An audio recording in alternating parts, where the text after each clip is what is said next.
Prince Harry has become a controversial figure for some, but his renowned charitable and inspirational initiatives consistently win praise. The morning after, we were sitting in a hotel in Colorado, reflecting on what we'd just seen. We were sitting down at breakfast. It wasn't a meeting or anything like that, and Harry said, "Look, this is absolutely brilliant. What we've seen here is absolutely brilliant." The director of the Invictus Games Foundation, David Wiseman, dished when sharing how Harry came up with the games. "What we need to do is internationalize this.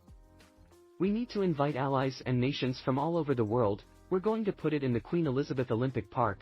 It needs to be on the BBC. This is going to be massive. We'll have a closing concert." He could see it before anyone else could, Wiseman added. He continued, "Anyone who sits back and is a bit disparaging, from my personal experience, he has been the visionary from the very beginning and has been incredibly involved and incredibly proud of his involvement in it.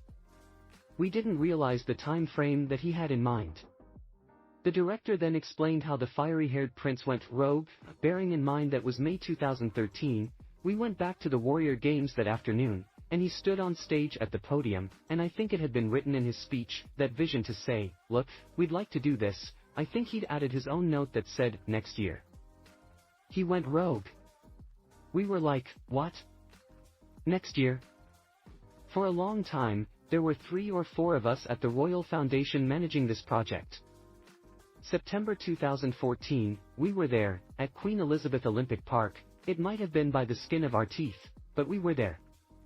It was massive, and we pulled that all together from May 2013 to September 2014, Wiseman stated during his appearance on the Hello, A Right Royal podcast. The inaugural games kicked off on September 10, 2014, with 9 nations competing. The then Second Lady of the United States, Dr. Jill Biden, was in attendance, and the event featured a closing performance by the Foo Fighters. U.S. First Lady Michelle Obama opened the competition via video, and Prince Charles, Camilla, Duchess of Cornwall and Prince William sat next to Harry to watch the games.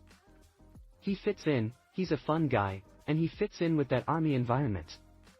I only ever see him through that sense, but I've been on enough engagements with him with civilians, and you can see he settles in with military or veteran companionship, Wiseman observed when discussing Harry's personality.